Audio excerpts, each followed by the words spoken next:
Harry Potter, and The Wizard's Apprentice. In the magical halls of Hogwarts School of Witchcraft and Wizardry, a young boy named Leo Fletcher arrived for his first year.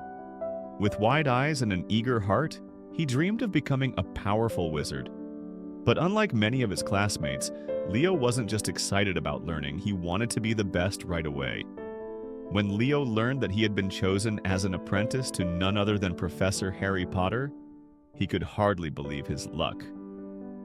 Harry, the famous wizard who had defeated Voldemort, was now teaching at Hogwarts, guiding young witches and wizards in their magical studies. Leo followed Harry everywhere, eager to learn everything as quickly as possible. But there was one problem. Leo was incredibly impatient. One afternoon, as they practiced levitation spells in an empty classroom, Leo groaned in frustration. Wingardium Leviosa was supposed to make objects float gently into the air, but Leo wanted them to soar high and fast. "I don't understand why we have to practice such small spells," Leo grumbled. "I want to learn real magic. Big spells, powerful spells."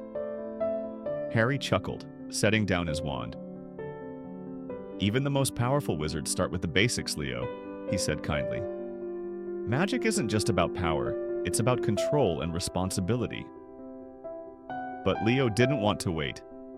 That night, long after curfew, he crept through the dimly lit corridors of Hogwarts, heading toward Harry's office. He had heard of an ancient spell book kept there, one that contained magic far beyond what first years were allowed to learn. Pushing the heavy wooden door open, Leo slipped inside. The room was filled with enchanted objects, shimmering potions, and stacks of thick books. On a high shelf, he spotted a dusty old spellbook, bound in dark leather. His heart pounded with excitement as he flipped through the pages. "The spell of animation," he read aloud. "Bring objects to life, bend them to your will." Leo grinned. "This is it!" He pulled out his wand and pointed it at an old broomstick leaning in the corner. "Vita modus," he whispered. The broom trembled, then jumped. It wobbled in midair, swaying side to side. Leo's eyes widened in delight. It worked! But then, something went wrong. The broom shot forward, knocking over a chair. Another broomstick nearby started shaking, then lifted into the air. Suddenly, all the brooms in the office began floating, spinning wildly like a storm of enchanted chaos. Papers flew from Harry's desk, books tumbled from the shelves, and Leo, panicked, had no idea how to stop it. The door burst open, and there stood Harry Potter. With a single flick of his wand, he shouted, "Finet incantatem!" Instantly, the brooms dropped to the floor, the books settled back in place, and the room grew silent once more. Leo gulped, his face burning red. Harry crossed his arms, his green eyes serious but not angry. "Would you like to explain what's going on?" Leo hesitated before mumbling, I just wanted to learn more. I wanted to be great. Right now." Harry sighed and sat down, motioning for Leo to do the same. "Leo, do you know why I was able to stop the spell so easily?" Leo shook his head. "Because I've spent years learning the foundations of magic," Harry explained. "Powerful spells aren't just about knowing the words. They require patience, practice, and control. Without those, magic can be dangerous."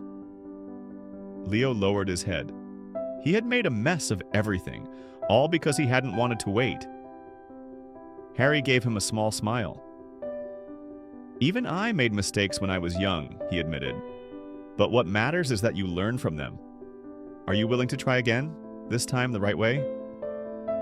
Leo nodded eagerly. "Yes, Professor." From that day on, he practiced his spells carefully, never rushing, never skipping ahead.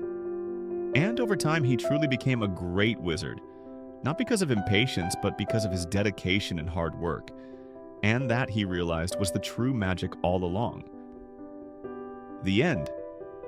Magic, just like learning anything new, takes time, patience, and practice. Just like Leo, you might feel excited to do big things right away, but the best wizards and the best learners know that small steps lead to great success. Whether you're learning to read, play an instrument or ride a bike, remember, mistakes are part of the journey, and every great wizard was once a beginner. Keep practicing, stay patient, and never give up, because that's where the real magic happens. Good night, young wizard. May your dreams be filled with wonder and adventure.